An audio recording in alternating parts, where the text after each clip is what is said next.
Good morning to you all. नमस्कार दोस्तों, good morning और स्वागत है आप सबों का मेरे YouTube channel that is biology eight finger tips by Saurabh Yadav. तो बेटा, आज मैं आपके लिए lecture series of class 11th लेके आया हूँ।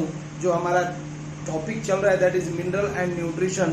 तो उसमें कुछ इंपॉर्टेंट टॉपिक्स है जो डायरेक्टली आपको जोड़ने का काम करते हैं। क्यों मैं जोड़ने का काम कह रहा हूँ?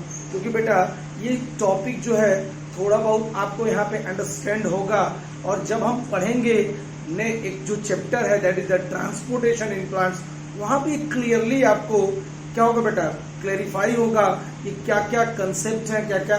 तो ये ओवरऑल एक समरी है of the concept that is given in the class 11th का है जो चैप्टर है that is the transport in plants. वहां पे ये सारी चीजें क्या होंगी, बेसिकली आपको क्या होंगी, क्लेरिफाई होंगी अच्छे से। लेकिन जो पार्ट जो एनसीईआरटी का दे रखा है आपके इस चैप्टर में मिनरल एंड न्यूट्रिशन को, तो मैं सोचता हूं कि उसको भी क्लियर कर लूं, क्योंकि बेटा each and every line of NCERT is really very important for all of us if you are preparing for the NEET examination. तो नीट के लिए बहुत ही जरूरी है ताकि एक एक लाइन जो है एनसीईआरटी को हम क्लेरिफाई करेंगे। तो उसी बिहाफ पे आते हैं, जो एक टॉपिक दे रखा है that is translocation of solutes. Solutes का मतलब देखिए, सॉल्यूशन की अगर हम बात करेंगे तो सॉल्यूशन अगर कहीं भी आप केमिस्ट्री में पढ़ोगे तो solution is basically combination of two things. क्या क्या बेटा जी? एक होगा सॉल्वेंट और एक होता है बेटा सॉल्यूट। ध्यान दीजिएगा, एक होगा सॉल्वेंट और दूसरा होता है सॉल्यूट। अब जो सॉल्यूशन, यही दोनों मिलके सॉल्वेंट और सॉल्यूट मिलके सॉल्यूशन बनाते हैं। किसी भी सॉल्यूशन में जिसका अमाउंट ज्यादा होगा, देखिए अमाउंट जिसका या कंसंट्रेशन जिसका ज्यादा होगा उसको हम लोग बोलते हैं सॉल्वेंट, और जिसका अमाउंट काफी कम होता है, तो जिसका अमाउंट कम है यानी बहुत ही कम है, तो उसको हम लोग बोलते हैं सॉल्यूट बोलते हैं। क्या बोलेंगे? सॉल्यूट बोलते हैं। तो बेसिकली बेटा जी किसी भी सॉल्यूशन के अंदर में क्या होगा बेटा, जिसका अमाउंट कम होगा उसको सॉल्यूट बोलते हैं, जिसका अमाउंट ज्यादा होगा उसको सॉल्वेंट बोलते हैं। और जो यूनिवर्सल सॉल्वेंट होता है वो होता है बेटा वाटर। अगर हम बायोमोलिक्यूल चैप्टर की बात कर ले तो वहां पे बताया गया कि 70 से 80 के आसपास 80% जो होता है सेल के अंदर में भी मौजूद होता है बेटा वाटर। यानी यूनिवर्सल जो सॉल्वेंट है वो होता है बेटा वाटर। तो सॉल्यूट की बात यहाँ पे मैं क्यों कर रहा हूं बेटा, यहाँ पे जो ट्रांसलोकेशन ऑफ सॉल्यूट्स, बेसिकली जो मेन थिंग है that are present in the soil ionic form में, जो मिनरल आयंस है मैंगनीज, मैग्नीशियम, क्लोरीन, ये सारे हमने पढ़े, they are present in the ionic forms. यानी बेटा जी वाटर के साथ साथ में कुछ अमाउंट में जो मिनरल्स होते हैं, मिनरल सॉल्ट्स होते हैं, ये भी एब्जॉर्ब होते हैं बाय द रूट्स। सो किस तरह से ये ट्रांसपोर्ट होके पहुंचते हैं कहां पे बेटा, क्योंकि वाटर को ले जाना है कहां पे लीव्स पे ले जाना है, क्योंकि वहीं पे फोटोसिंथेसिस होती है।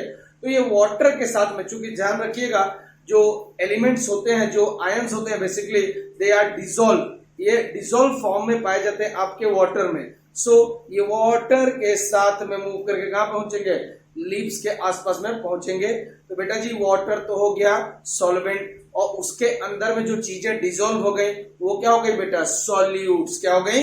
सॉल्यूट्स। ध्यान रखिएगा जो भी मिनरल आयंस है, जैसे कैल्शियम हो जाए, मैग्नीशियम हो जाए, क्लोरीन हो जाए, निकिल हो जाए, कोई भी मिनरल आयन हो, और वो बेसिकली सबसे ज्यादा किसी भी सेल में क्या होगा बेटा जी, सबसे ज्यादा क्या होगा, वाटर, और वाटर के साथ में जो भी आपके मिनरल न्यूट्रिएंट्स होंगे।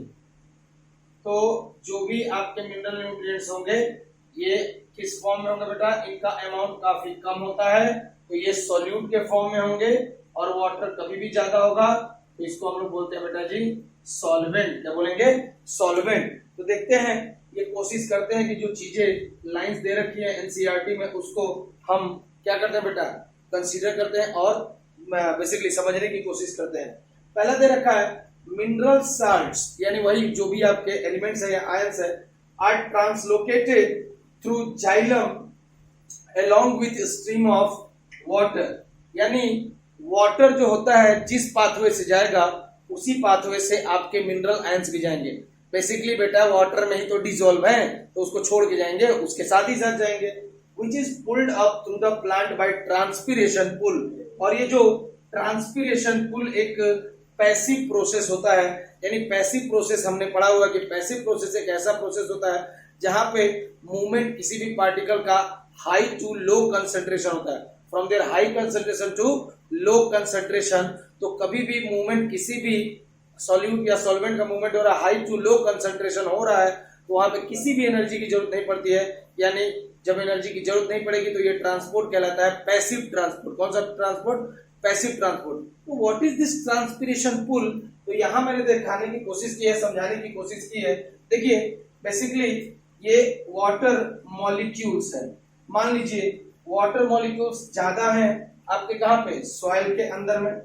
ओके, ये रूट्स में जाएंगे, ये this is the roots, root की सेल्स इनको एब्जॉर्ब करेंगे। After that it will taken by the xylem cells या जाइलम वेसल, और जाइलम वेसल इसको लेके जा रही है कहां पे? लिप्स पे। अब सुनिएगा, लिप्स के अंदर में जो वाटर मॉलिक्यूल्स प्रेजेंट होते हैं, ये जब धूप पड़ती है बेटा जी, ऑब्वियसली जब धूप पड़ेगी, सनलाइट पड़ेगी, तो जो वाटर प्रेजेंट होगा कहां पे बेटा जी? आपकी लिप्स में। जनरली जैसे ही पड़ेगी क्या बेटा?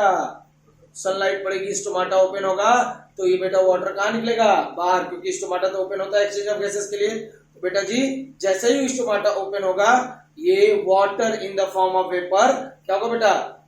बाहर निकल जाता है। इस प्रोसेस को बोला जाता है बेटा ट्रांसपीरेशन। क्या बोलते हैं उसको? Transpiration. So removal of water from the lips in the form of vapour called as the transpiration. तो जब ट्रांसपीरेशन हो रहा है, यानी वाटर जो है लिप से बाहर निकल जा रहा है इवोपरेट होके, तो जैसे मान लीजिए यहाँ पे 3 मॉलिक्यूल्स थे वाटर के। कितने थे? 3 मॉलिक्यूल्स थे वाटर के। अब क्या हो गया?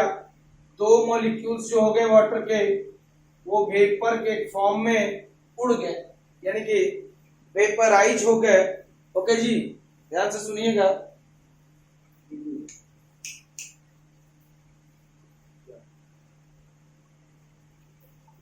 ये पार्ट जो है क्या हो गया बेटा? वेपराइज हो गया। सॉरी, इसकी थोड़ी इंक वो थी थोड़ी। तो देखिए 2 मॉलिक्यूल्स बाहर निकल गए, 3 मॉलिक्यूल में से 2 बाहर निकल गए, तो यहां मैं 2 को डिलीट कर दिया, बचा कितना? 1 मॉलिक्यूल्स। यानी यहाँ पे अब स्पेस है कि नहीं है? तो जो वाटर मॉलिक्यूल्स यहाँ मौजूद है, अब ये मूव करके यहाँ पे आएगा, तो इसकी जगह लेने के लिए ये जाएगा, इसकी जगह लेने के लिए ये जाएगा, इसकी जगह लेने के लिए ये जाएगा, इसकी जगह लेने के लिए ये जाएगा। तो ये जो मूवमेंट होता है किसकी वजह से हुआ है? ट्रांसपीरेशन की वजह से हुआ है।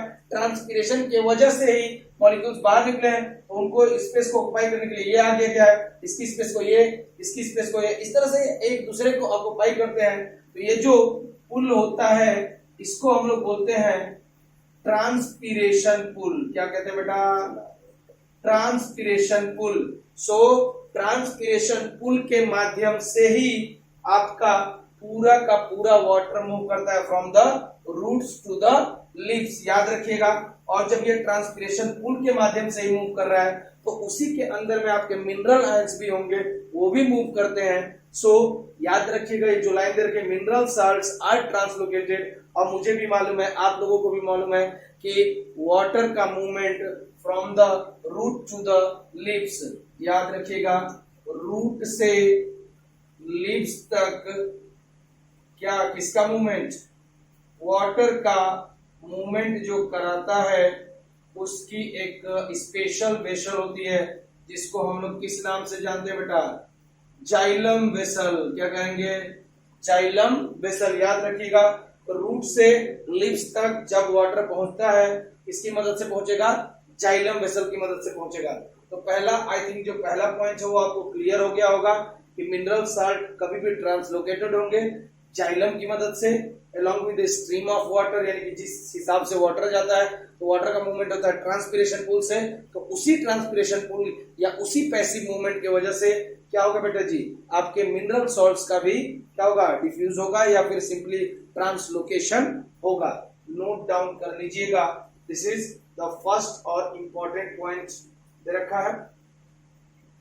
नाउ जब हम कभी एनालिसिस करते हैं जाइलम सेप का, यानी जाइलम वेसल जो होती है उसके अंदर में बेसिकली क्या मौजूद होगा, वाटर, और डिसॉल्व फॉर्म में क्या होगा, मिनरल एंड न्यूट्रिएंट्स और मिनरल सॉल्ट।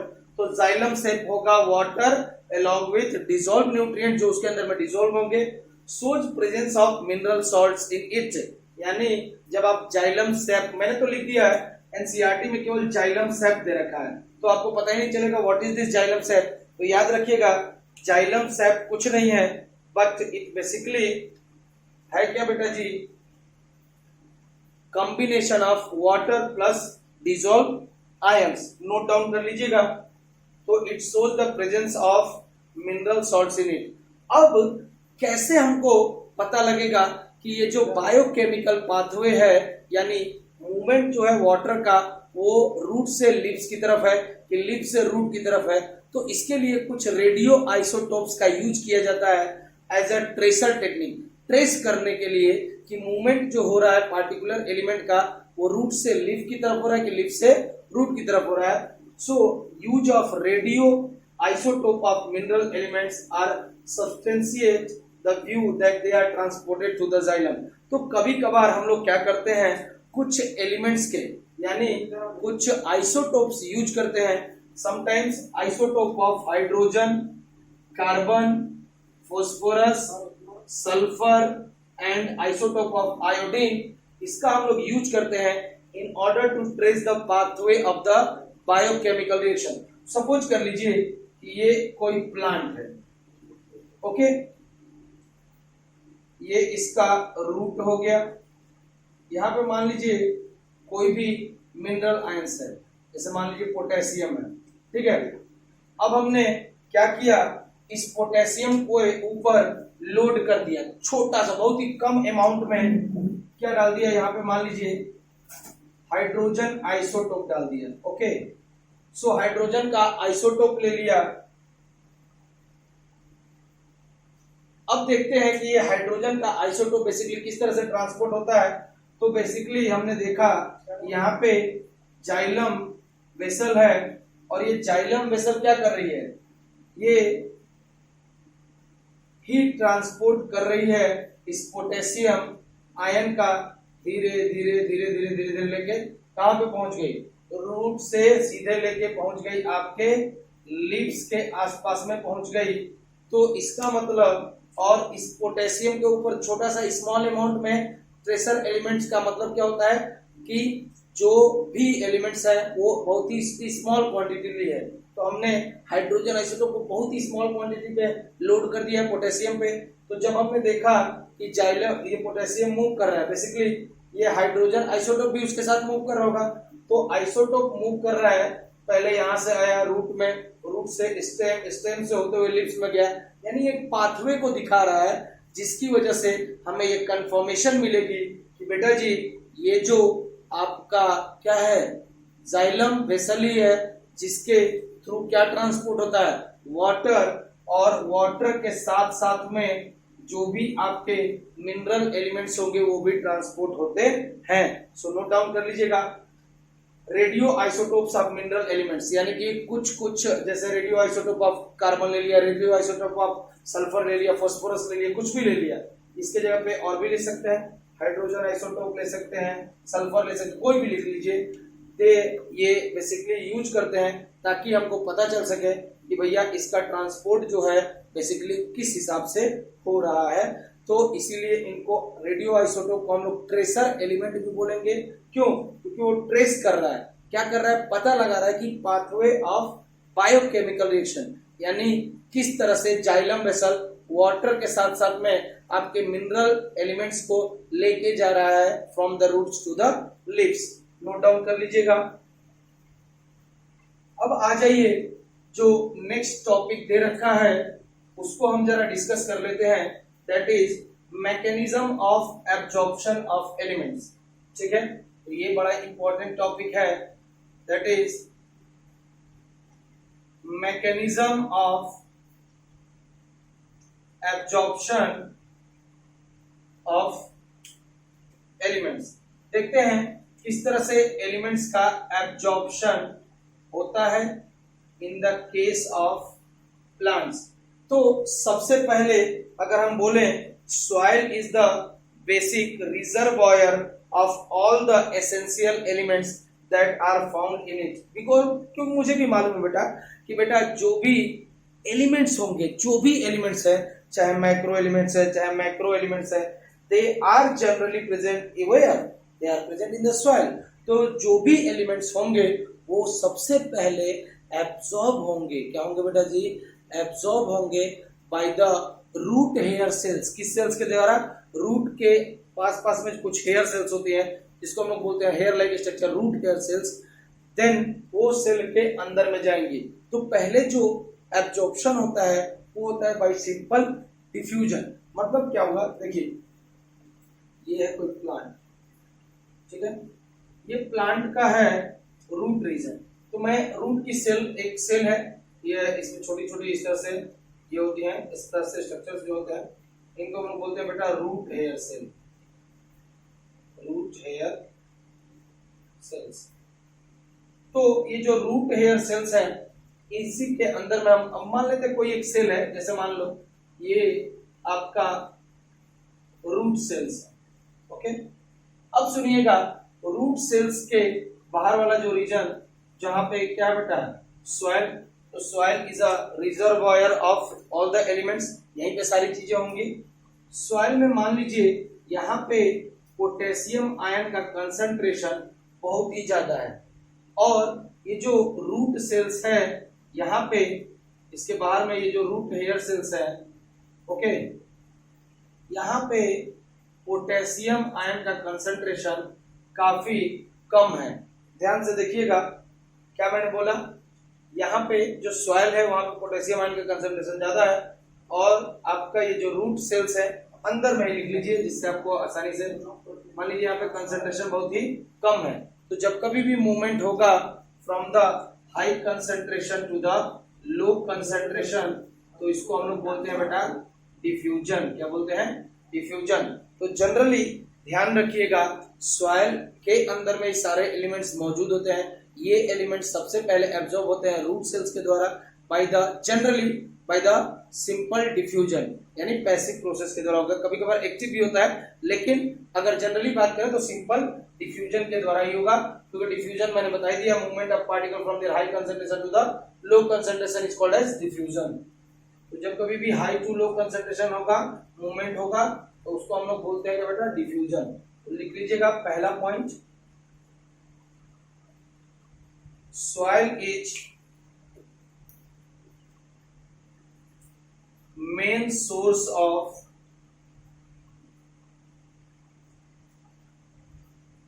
मिनरल। सबका मिनरल का सोर्स है soil, mineral salts.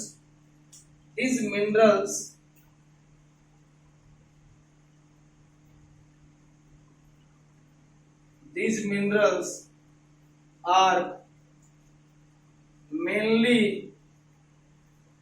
absorbed by किसके द्वारा, रूट हेयर रीजन और root hair cell, root hair region of root through diffusion.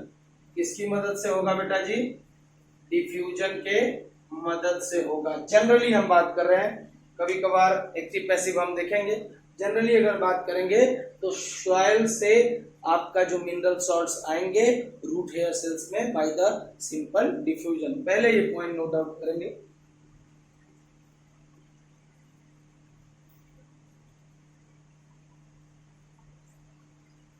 चलिए, जो नेक्स्ट पॉइंट है अब सुनिएगा, बेसिकली ध्यान से सुनिएगा। जब कभी भी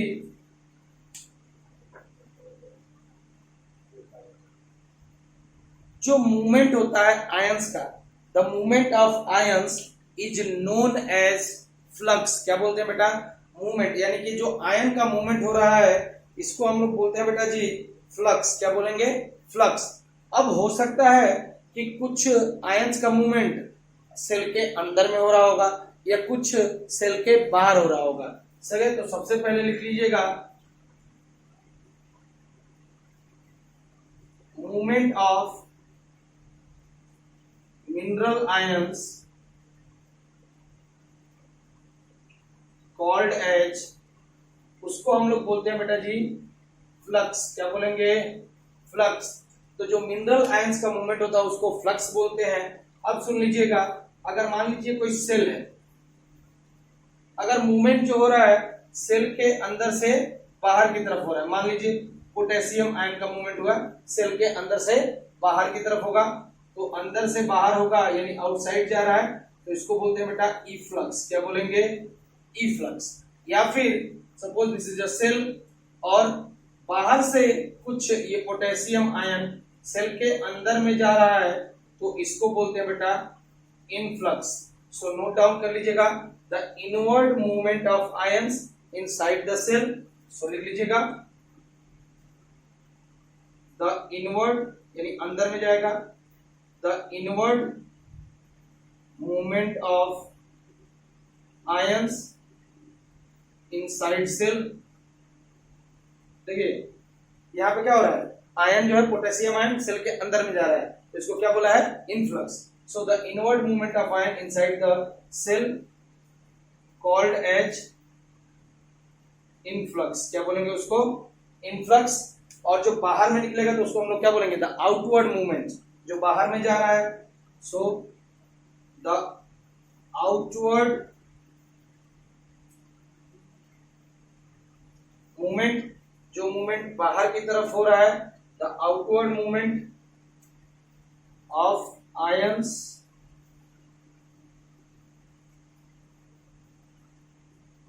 कॉल्ड एज, क्या बोलते हैं बेटा जी? Efflux. नोट डाउन कर लेंगे। तो आयन का जो मूवमेंट होता है सेल के अंदर और बाहर, उसको हम लोग बोलते हैं बेसिकली फ्लक्स।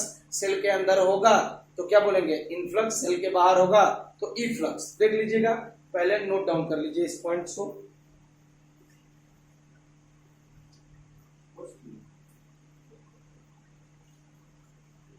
चलिए अब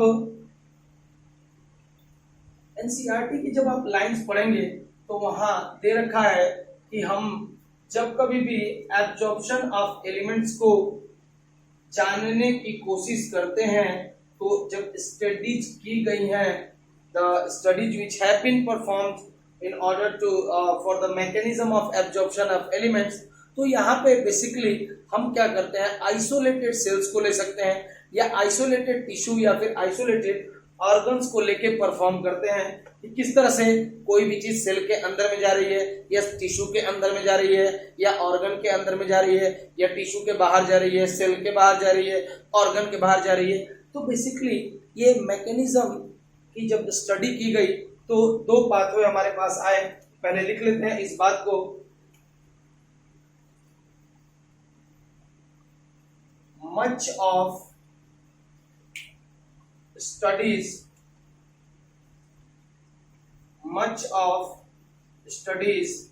on mechanism of absorption of elements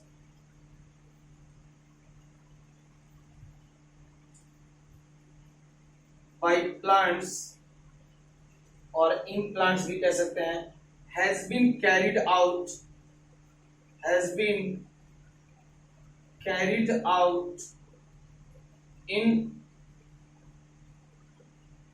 isolated, either in the isolated cell, either it will be in the isolated tissue। तो या तो एक आइसोलेटेड सेल को लेकर कर सकते हैं, आइसोलेटेड टिश्यू को लेकर कर सकते हैं, या फिर बेटा जी आइसोलेटेड ऑर्गन्स को लेके कर सकते हैं। ओके, तो नोट डाउन कर लीजिएगा, much of the studies on mechanism of absorption of elements by plants has been carried out in isolated cells, isolated tissue और आइसोलेटेड ऑर्गन्स में कर सकते हैं। नोट डाउन करिएगा।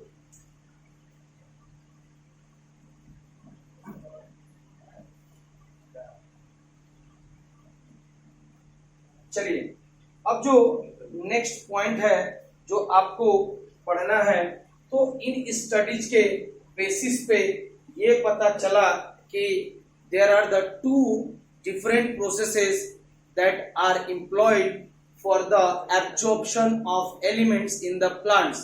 तो दो प्रोसेस हैं जिसकी मदद से आपका एलिमेंट्स एब्जॉर्ब होता है in case of plants. In studies के बेसिस पे बताया गया। सो देखिएगा, दीज स्टडीज रिवेल्ड मतलब जिससे पता लगा, दीज स्टडीज रिवेल्ड प्रकट किया that the process of absorption can be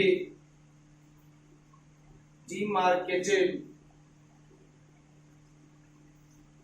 एक टर्म दे रखा है एनसीईआरटी में, इसका मतलब मार्क करना होता है। मार्क किया जिसकी वजह से हमें पता चला। डिमार्केटेड इनटू टू पार्ट्स या टू फेजेस। दो इंपॉर्टेंट फेजेस हमको पढ़नी है। जो पहली फेज हम पढ़ेंगे that is the apoplastic and the second that will be the symplastic. Note down करेंगे। तो पहला हम पढ़ेंगे एपोप्लास्टिक पाथवे और दूसरा सिम्प्लास्टिक पाथवे। सो दो पाथवे का जिक्र किया गया यहाँ पे। The first that will be the पहला जिसका जिक्र किया गया दो फेजेस। पहली जो फेज होगी हम पढ़ेंगे एपोप्लास्टिक फेज और दूसरी हम पढ़ेंगे सिम्प्लास्टिक फेज। सो नोट डाउन करिएगा, ये दो फेजेस की हमें पढ़ाई करनी है, इन्हीं के बारे में जानना है। क्या क्लियर है? अब जरा ध्यान से सुनिएगा, दो पॉइंट्स इसको हम डिस्कस कर लेंगे कुछ देर बाद।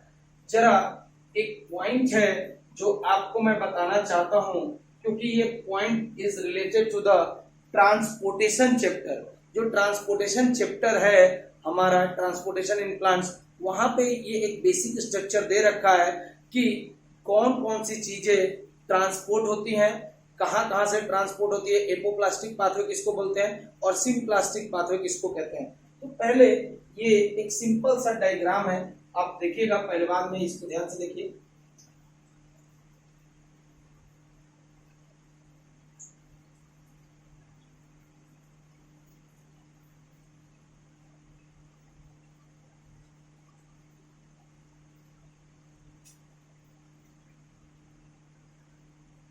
Okay, this is the diagram.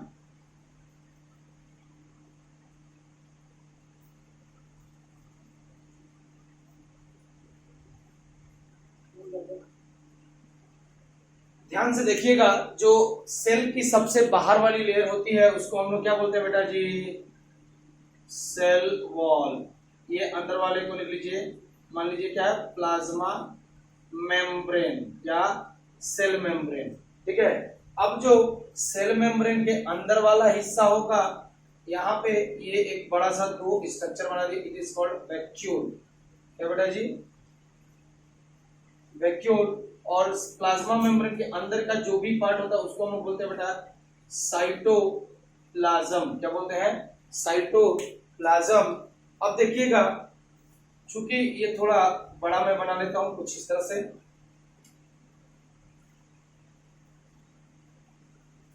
ताकि आपको ध्यान से समझ में आए आसानी से। ये देखिए एक सेल, मैं सेल बना लेता हूं। ये सेल है कोई, सेल का सबसे बाहर वाला, जो कि हम प्लांट पढ़ रहे हैं, सबसे बाहर में क्या होगी? Cell wall. उसके नीचे क्या होगी? Plasma membrane. और प्लाज्मा मेम्ब्रेन के अंदर में क्या होगा? This will be the cytoplasm. और उसके अंदर में ये बड़ा सा होल दिख रहा है, इसको क्या बोल दिया? वैक्यूल। कुछ यही स्ट्रक्चर बनाया है हमने। ठीक है। तो देखिएगा, जनरली अगर बात करेंगे, ये जो ऊपर वाला है सेल वॉल है, ठीक है, तो जब कभी भी कुछ ऐसे पार्टिकल होंगे जो यहां से मूव करके जाएंगे, मान लीजिए वाटर ही मान लीजिए, ठीक है, हाइपोथेटिकल डाटा, तो जब कभी भी ये इधर से मूव करेगा तो ये आसानी से मूव करके कहां चला जाएगा,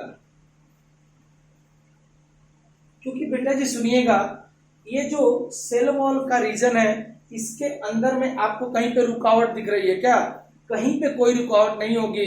तो जब कभी भी मूवमेंट होता है आयंस का थ्रू द सेल वॉल, यानी कि सेल वॉल वाले रीजन से होते हुए जब वो बाहर निकलेगा या फिर बोलेंगे इंटरसेलुलर स्पेस के बीच में।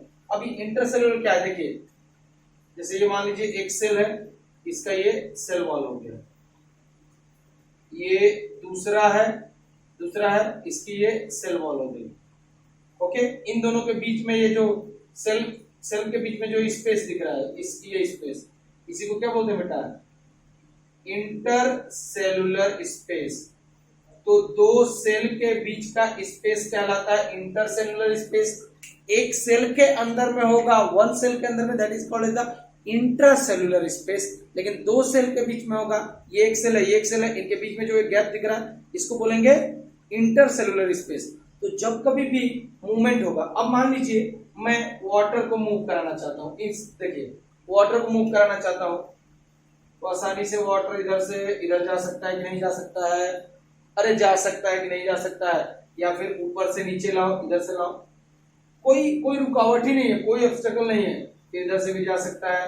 तो बेटा जी जब कभी भी किसी भी आयन, कोई भी आयन ले लो, वाटर को छोड़ दीजिए, मान लीजिए पोटेशियम आयन है, जो पोटेशियम आयन मूव करेगा थ्रू द सेल वॉल, इसके रास्ते में कोई रुकावट है ही नहीं, तो ये बहुत ही तेजी से दौड़ेगा।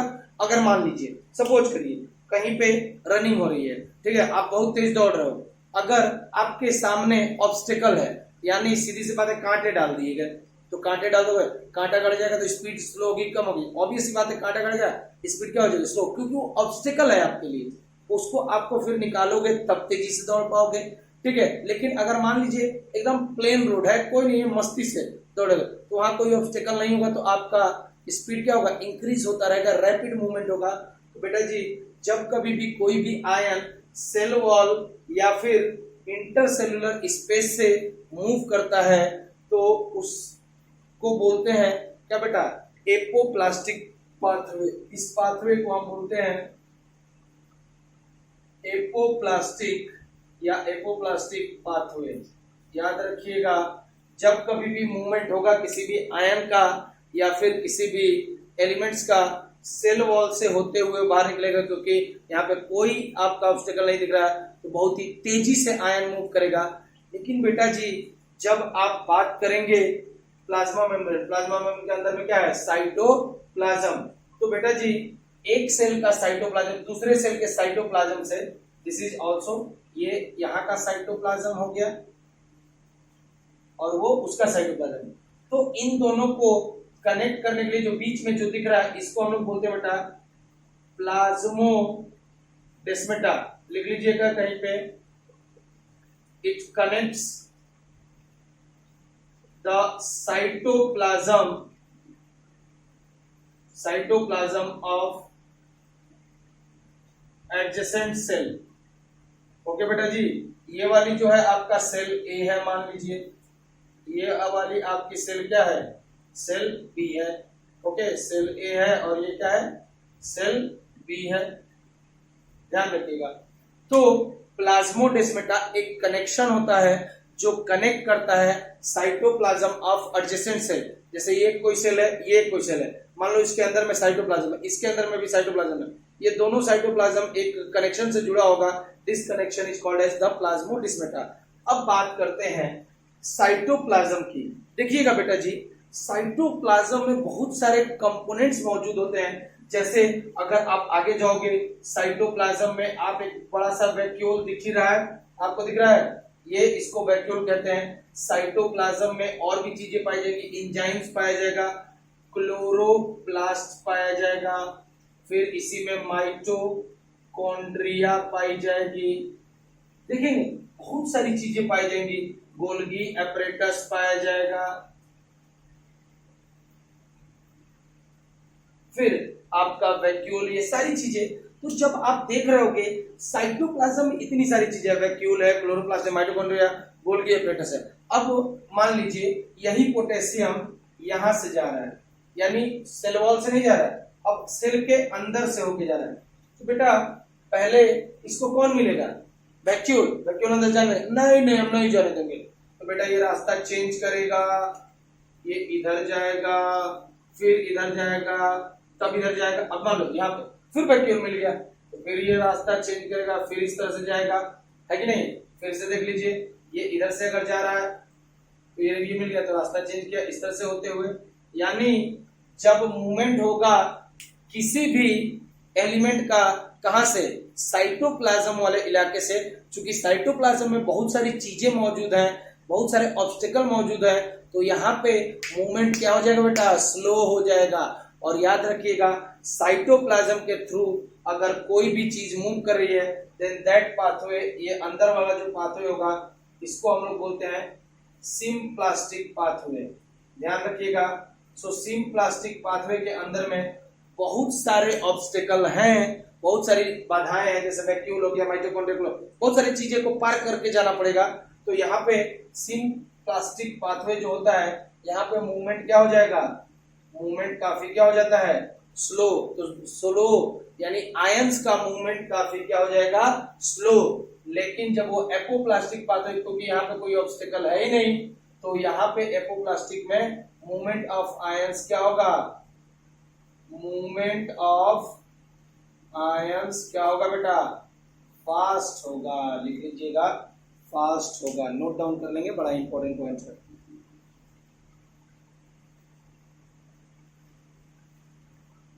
ठीक है, ये बातें समझ में आ गई होंगी। अब यही चीजों को दिखाया जा रहा है, तो देखिएगा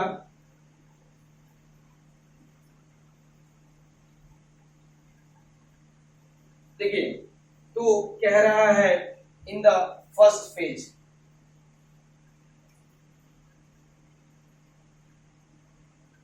अब आते हैं, ये बात समझ में आ गई होगी, क्योंकि एपोप्लास्टिक पाथवे में कोई ऑब्स्टेकल नहीं है तो मूवमेंट ऑफ आयंस का बहुत तेजी से होगा। सिम्प्लास्टिक पाथवे में जो कि साइटोप्लाज्म से होकर जा रहा है, यहाँ पे बहुत सारे ऑब्स्टेकल हैं, तो आपका मूवमेंट ऑटोमेटिकली, आयंस का मूवमेंट क्या हो जाएगा, स्लो हो जाएगा। याद रखिए बस इतना। एपो में क्या होगा बेटा जी, बहुत ही तेजी से मूवमेंट होगा क्योंकि वहां कोई ऑब्स्टेकल नहीं है। सिम में बहुत धीरे धीरे होगा क्योंकि बहुत सारे ऑब्स्टेकल है, याद रखिएगा, तो मूवमेंट यहाँ स्लो हो जाएगा। एपो में मूवमेंट ऑफ आयंस बहुत ही तेजी से होगा। पहला हम लोग देखते हैं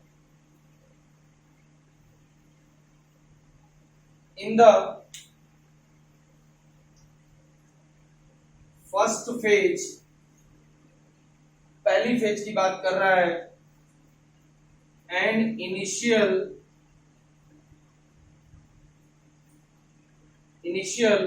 rapid Uptake of ions into the free space और outer space, तो अंदर में नहीं जा रहा, सेल के बाहर बाहर में जा रहा है। सेल के बाहर वाले तो क्या बोला, आउटर स्पेस, फ्री स्पेस और आउटर स्पेस ऑफ सेल, इसको हम लोग क्या बोलेंगे, द एपोप्लास्टिक पाथवे और द एपोप्लास्ट पाथवे।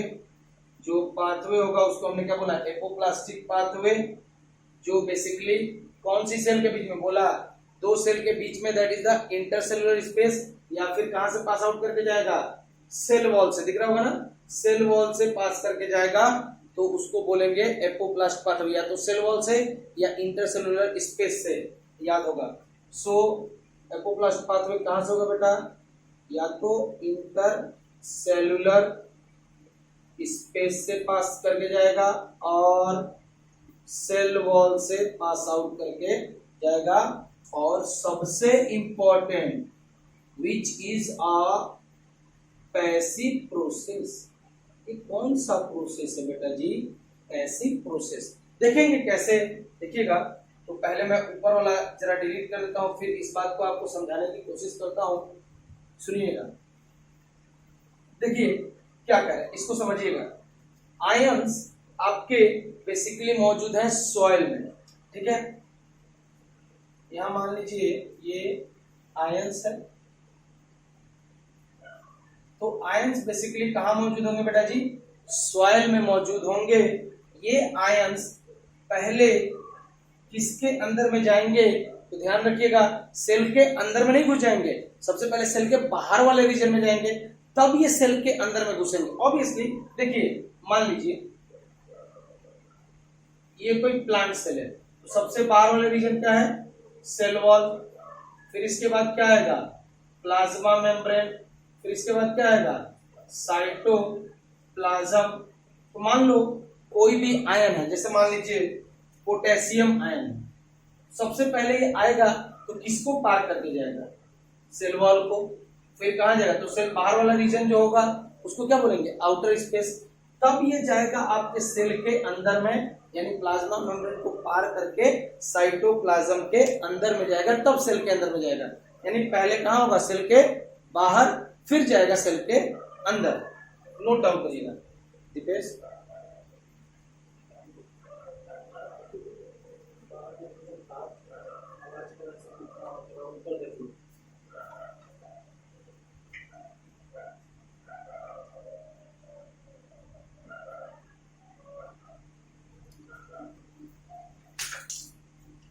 सॉरी, तो देखिए जो सबसे पहले होगा ये कहां जाएगा? सेल के किस हिस्से में जाएगा?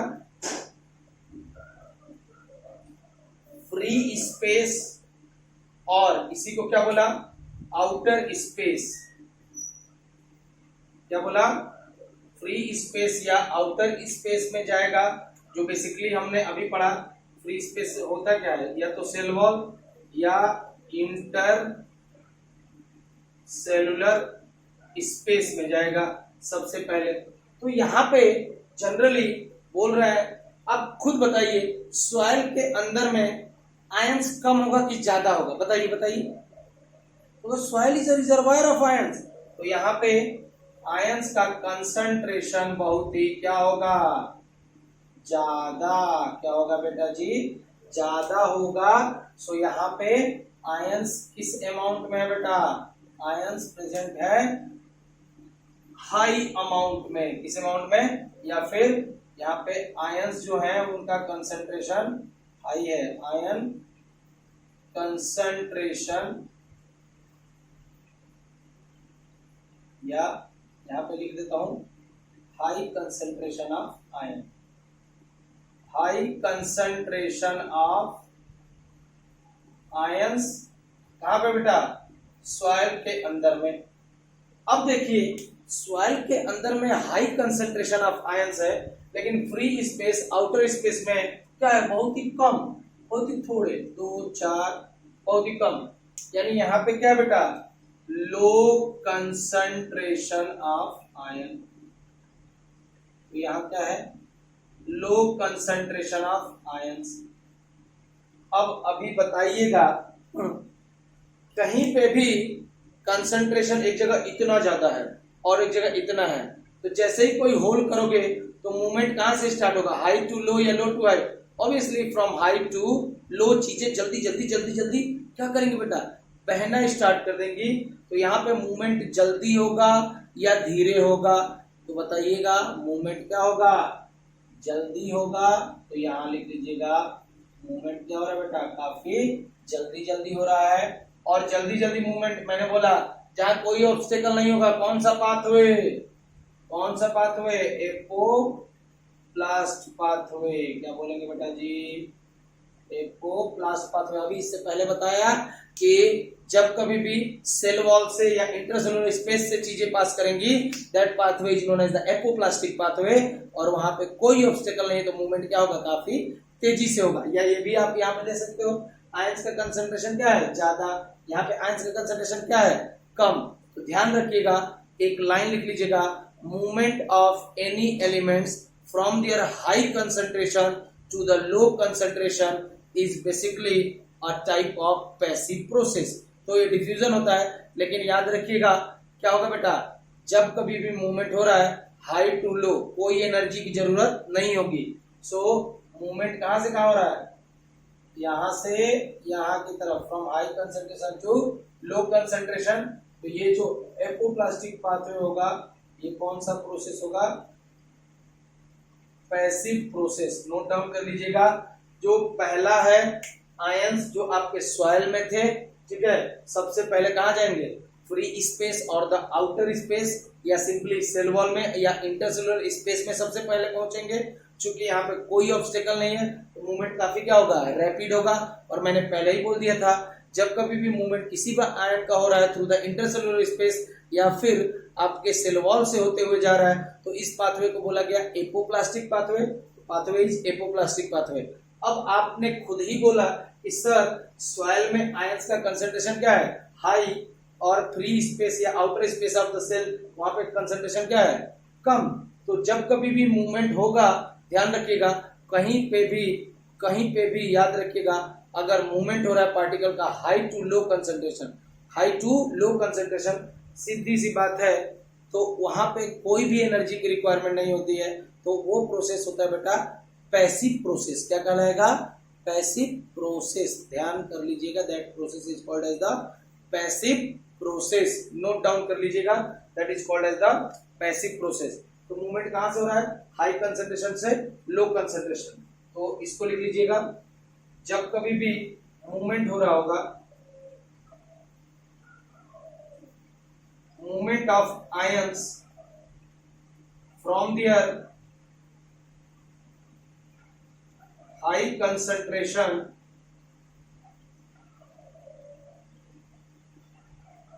to low concentration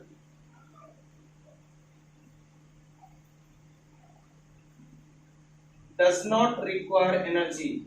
वहां पे कोई भी एनर्जी की जरूरत नहीं होगी। तो ये कौन सा प्रोसेस होगा? Passive process. नोट डाउन कर लीजिएगा, इसको हम लोग बोलते हैं बेटा जी पैसिव प्रोसेस। ध्यान से लिख लीजिएगा।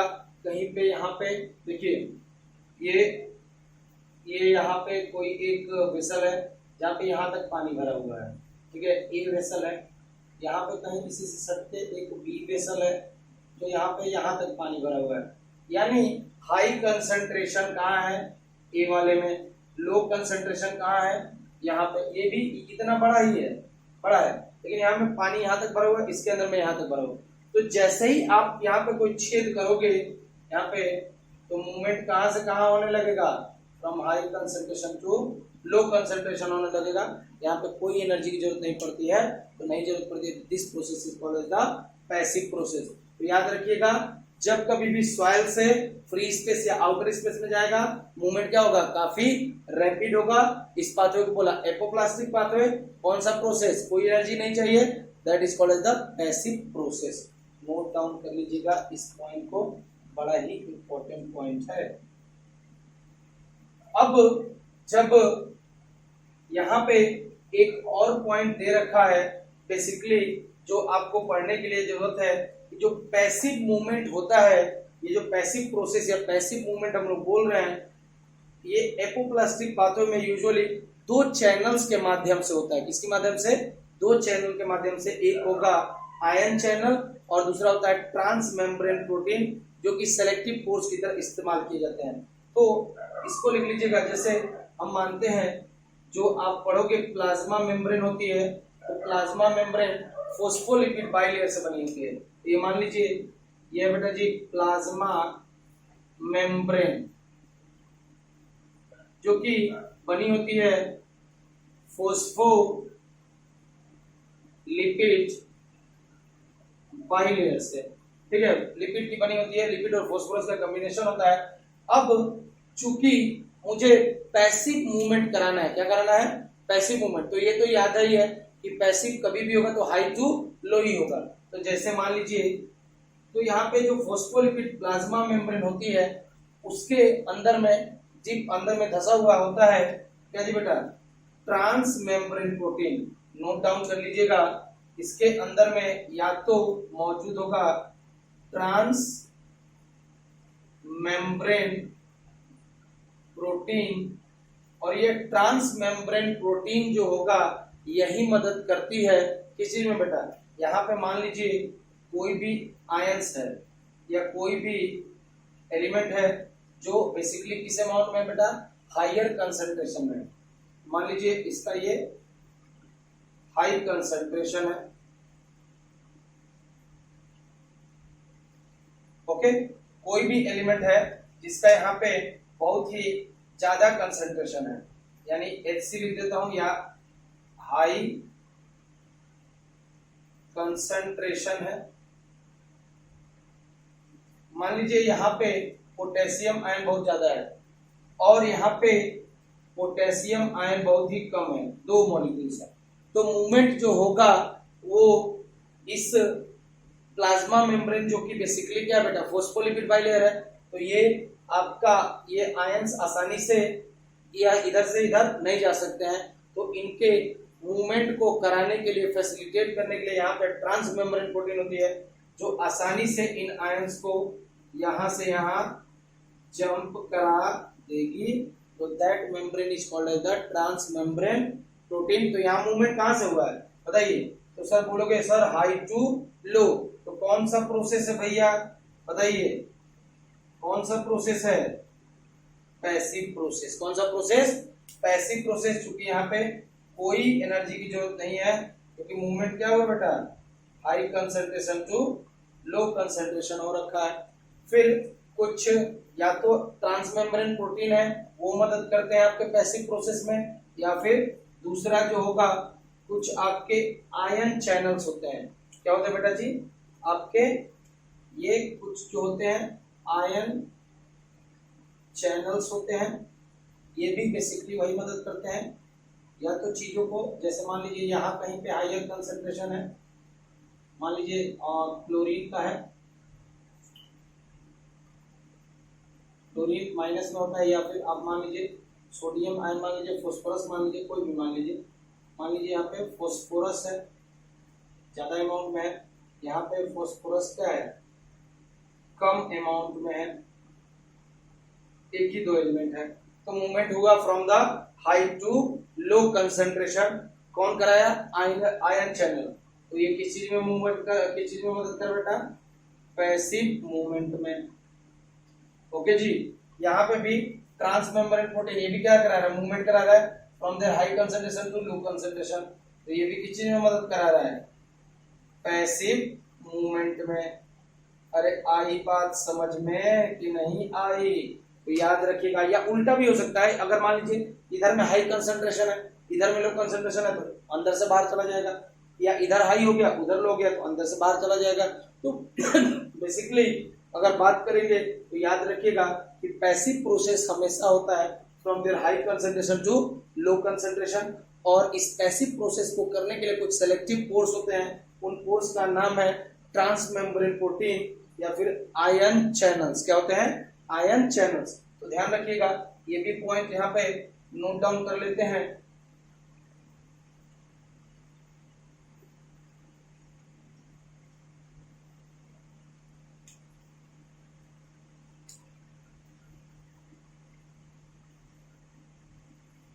The passive movement of ions into apoplast, यानी कि एपोप्लास्ट में ही तो हो रहा है पैसिव मूवमेंट, तो द पैसिव मूवमेंट यानी कि पैसिव कहीं पे आए तो ध्यान रखिएगा मूवमेंट हो रहा है high to low. So the passive movement of ions in the apoplast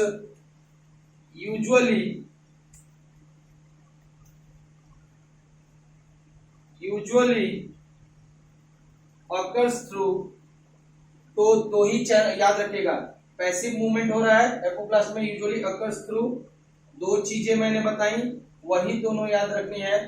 पहला होगा आयन चैनल, तो एक होगा या तो आयन चैनल्स की मदद से, या फिर दूसरा कौन सा मेम्ब्रेन बताया, ट्रांस मेम्ब्रेन प्रोटीन की मदद से। ध्यान रखिएगा यही दोनों है दैट एक्ट एज, यही दोनों एक्ट एज सेलेक्टिव पोर्स। ये किस तरह काम कर सकते हैं, एक्ट कर रहे हैं, दैट एक्ट एज सेलेक्टिव, यानी कि ये छोटे छोटे छेद होते हैं या पोर्स होते हैं।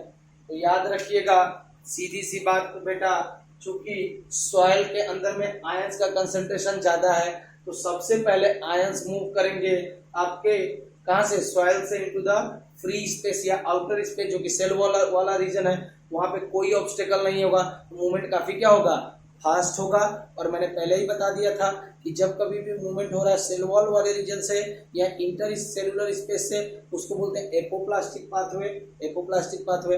अब मैंने सीधी सी बात बोली कि सॉइल के अंदर में देखिए आयंस क्या है, ज्यादा है। हमारे फ्री स्पेस में या सेल वॉल में आयंस क्या है, काफी कम है। मूवमेंट कहां से हो रहा है, from high concentration to low concentration. तो हाई कंसंट्रेशन से लो कंसंट्रेशन की तरफ कोई भी जाएगा तो उसको हम लोग बोलते हैं, ये मत समझना हाई कोट और लोअर कोट, ये मत समझना, हाई कंसंट्रेशन से लो कंसंट्रेशन की तरफ मूवमेंट होगा। इस प्रोसेस को बोला गया पैसिव प्रोसेस। और चूंकि मैंने ये भी बता दिया कि पैसिव प्रोसेस जो होगा एपोप्लास्ट में वो दो चीजों से हो सकता है, एक होगा आयन चैनल्स के माध्यम से या फिर ट्रांसमेम्ब्रेन प्रोटीन के माध्यम से। नोट डाउन करेंगे, बड़ा ही इंपॉर्टेंट है। अब सुनिएगा, अब जब आउटर स्पेस, यानी देखिए अभी तक हम कहां तक पहुंचे थे, देखिए ये था बेटा सेल वॉल, सेल वॉल के अंदर में ये हो गया प्लाज्मा मेम्ब्रेन, इसके अंदर में होगा बेटा जी साइटोप्लाज्म।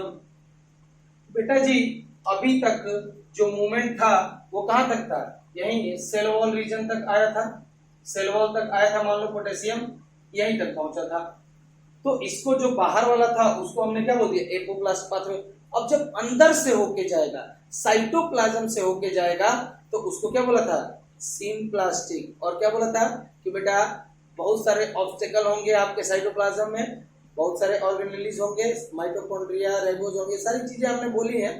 तो ये बहुत सारे ऑब्स्टेकल होंगे और ऑब्स्टेकल की वजह से वैक्यूल होगा, तो ये रास्ता चेंज करना पड़ेगा, तो मूवमेंट क्या हो जाएगा, स्लो हो जाएगा। क्या हो जाएगा, स्लो हो जाएगा। तो जब ये अंदर जाएगा, यानी साइटोप्लाज्म के अंदर से मूव करके जाएगा, तो उसको हम लोग बोलते हैं बेटा जी सिम्प्लास्टिक। क्या बोलेंगे, सिम्प्लास्टिक। या अब देखिए यहाँ पे, इसके बाद अब कहा जाएगा, यहाँ पे मैं लिख देता हूं इनर, पहले आउटर था, this is the outer space. अब अंदर में जाएगा तो हम लोग क्या बोलेंगे, inner space of the cell. यहां मैं लिख देता हूं इनर स्पेस ऑफ सेल्स। तो मैं देखता हूं थोड़ा विजिबल है कि नहीं है,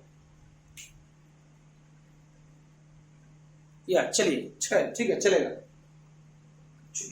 ये इंक थोड़ी कम है।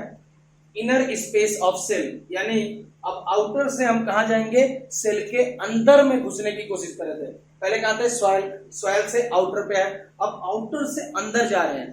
तो सुनिएगा, जब कभी भी आप क्या बोलता था कि भैया एक साइटोप्लाज्म से दूसरे साइटोप्लाज्म में कनेक्शन प्लाज्मोडिस्मेटा, तो जब कभी भी मूवमेंट होगा वो क्या होगा बेटा, काफी स्लो हो जाएगा, क्योंकि बहुत सारे ऑब्स्टेकल होंगे। तो मूवमेंट क्या हो जाएगा, सबसे पहले तो ये लिखिए, मूवमेंट काफी धीरा हो जाएगा, धीरे हो जाएगा। और मैंने बोला था कि बेटा जी जब कभी भी किसी भी एलिमेंट्स या आयंस का मूवमेंट होगा थ्रू द साइटोप्लाज्म होके, तो उसको हम लोग बोलते हैं सिम्प्लास्टिक पाथवे। तो लिख लीजिएगा, it will be called as symplastic pathway. तो दूसरा जो फेज है उसको हम लोग बोलते हैं बेटा सिम्प्लास्टिक पाथवे। ओके, सॉरी, तो ये जो पाथवे होगा इसको हम लोग बोलते हैं सिम्प्लास्टिक पाथवे। अब सुनिएगा, ये जो है बेटा एक प्रकार का, देखिए ऑब्स्टेकल यानी बाधाएं हैं, बाधाओं को पार करके आपको दूसरे, सपोज कर लीजिए जैसे मैं दौड़ के जा रहा हूं, बीच में एक क्या लगा दी गई, एक दीवार लगा, उस दीवार को पार करके मुझे अगले रन में दौड़ना है, अगले अपार्टमेंट में फानना है। तो बेटा जी क्या करूंगा, सबसे पहले दौड़ के तो गया, फिर उसके बाद उस दीवार को मैं फानूंगा। इसको फानने के लिए क्या चाहिए आपको, एनर्जी। क्या चाहिए, एनर्जी, क्योंकि वो वॉल क्या है मेरे लिए, ऑब्स्टिकल है। तो ऑब्स्टिकल को पार करने के लिए आपको क्या चाहिए, एनर्जी। तो इसका मतलब बेटा जो सिम्प्लास्टिक पाथवे है इसके अंदर में भी बहुत सारे ऑब्स्टिकल थे, तो इट ऑल्सो रिक्वायर्ड एनर्जी। तो यहाँ पे क्या बोलते हो बेटा, एनर्जी रिक्वायरमेंट होगा, तो जब कभी भी एनर्जी रिक्वायरमेंट होता है किस फॉर्म में, एटीपी एडिनोसिन ट्राइफॉस्फेट के फॉर्म में, तो जब कभी भी किसी भी प्रोसेस में एटीपी की अगर जरूरत पड़ गई, एनर्जी की जरूरत पड़ गई, that process is called as active process. तो ध्यान रखिएगा, ये है बेटा जी एक्टिव प्रोसेस, जहां पे एनर्जी की रिक्वायरमेंट होती है, यानी कि यहाँ पे एटीपी, सॉरी ऊपर ही लिख देता हूं, यहाँ पे एटीपी की रिक्वायरमेंट होगी, एटीपी की एनर्जी की जरूरत पड़ेगी, एटीपी टूटेगा, ADP plus inorganic sorry PI, that is called as the inorganic phosphate. ATP को हम लोग बोलते हैं एडिनोसिन ट्राइफॉस्फेट और एडीपी को adenosine diphosphate plus inorganic phosphate. तो यहाँ पे चूंकि बहुत सारे ऑब्स्टेकल होंगे आउटर से इनर में जाने के लिए, तो मूवमेंट क्या हो जाएगा, स्लो हो जाएगा। इस पाथवे को क्या बोलते हैं, सिम्प्लास्टिक पाथवे। और चूंकि यहाँ पे एनर्जी रिक्वायर्ड होगी, इसका मतलब क्या है, देखिए बेटा यहाँ पे कंसंट्रेशन, देखिए जब कभी भी हमें along the concentration gradient move करना होगा, along द कंसंट्रेशन ग्रेडियंट का मतलब क्या होता है, जब हम मूव करेंगे हाई कंसंट्रेशन से लो कंसंट्रेशन में, तो ये वाला अगर कंडीशन है, जब आप मूव कर रहे हैं high concentration to low concentration, तो यहाँ पे कोई भी एनर्जी की जरूरत नहीं होगी, तो ये मूवमेंट क्या कहलाता है, पैसिव मूवमेंट। क्या कहलाएगा, पैसिव मूवमेंट।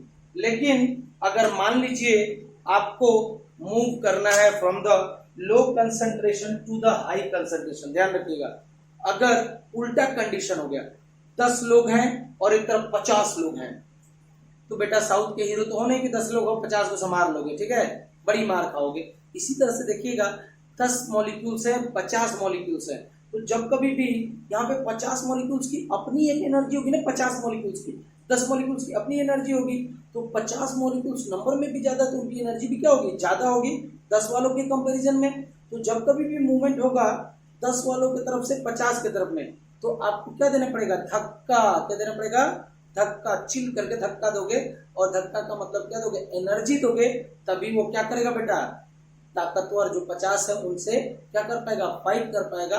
मूवमेंट जब होगा अलोंग द कंसंट्रेशन ग्रेडियंट, मतलब हाई कंसंट्रेशन से लो कंसंट्रेशन में हो रहा है, तो उसको पैसिव मूवमेंट करते हैं, कोई एनर्जी की जरूरत नहीं पड़ेगी, no energy is required. Okay, लेकिन अगर उल्टा कर दीजिए, उल्टा कर दीजिए, यानी मुझे बताना है, जैसे मान लीजिए मूवमेंट हो रहा है फ्रॉम लो कंसंट्रेशन, जब आप मूव करें, जैसे मान लीजिए ये 6 वाटर के मॉलिक्यूल्स हैं, ठीक है, आप मूव कर रहे हैं टू द हाई कंसंट्रेशन, यहाँ पे बहुत सारे वाटर मॉलिक्यूल्स हैं,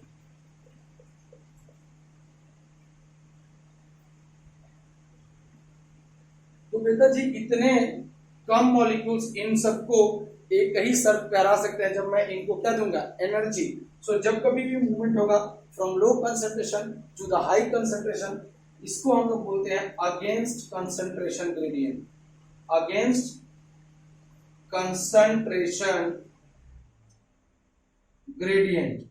अगेंस्ट कंसंट्रेशन ग्रेडियंट का मतलब होता है मूवमेंट जो हो रहा है from the low concentration to the high concentration, तो यहाँ पे क्या चाहिए बेटा जी, रिक्वायर्ड होगी एनर्जी, और एनर्जी रिक्वायर्ड होगी इस फॉर्म में एटीपी, और एटीपी के फॉर्म में तो जो एनर्जी रिक्वायर्ड होती है इस प्रोसेस को क्या बोलते हैं बेटा, एक्टिव प्रोसेस। क्या बोलेंगे, एक्टिव प्रोसेस। तो यहाँ आपको दिख रहा होगा कि फ्री स्पेस या आउटर स्पेस में कंसंट्रेशन ऑफ आयंस क्या था, कम था, तो ये इनर स्पेस ऑफ सेल्स में कंसंट्रेशन ऑफ आयंस क्या रहा होगा, बताइए। यहाँ पे पहले से आयंस का कंसंट्रेशन क्या होगा, ज्यादा, तो यहाँ लिख लीजिएगा हाई कंसंट्रेशन। ओके जी, तो मूवमेंट जो हो रहा है from low concentration to high concentration against the concentration gradient है, तो आपका मूवमेंट ऐसे ही स्लो हो जाएगा, सिंप्लास्टिक पाथवे, और इसको हम लोग एक्टिव प्रोसेस कहते हैं। तो नोट डाउन कर लीजिएगा, पहला एपोप्लास्ट पाथवे, दूसरा सिम्प्लास्ट पाथवे, नोट डाउन कर लीजिएगा। और ये चीजें जो होंगी इसको आप नोट डाउन करेंगे। That is the second phase is the symplastic phase.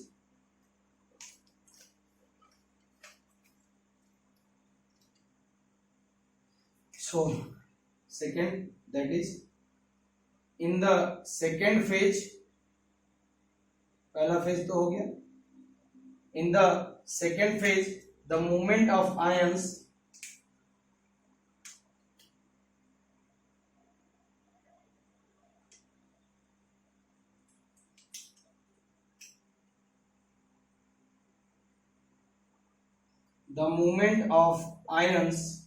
कहाँ से हो रहा है? So movement of ions are taken in slowly into inner space। अब अंदर में जा रहा है, दैट इज उसको हमने क्या बोला? Symplast of cell. Symplast of cell मतलब कहां से पास आउट करेगा? Through cytoplasm. लिख लीजिएगा, जब चीजें कहां से जा रही होंगी? थ्रू साइटोप्लाज्म को पास करके जा रही हैं, तो उसको हम लोग बोलते हैं बेटा सिम्प्लास्टिक पाथवे।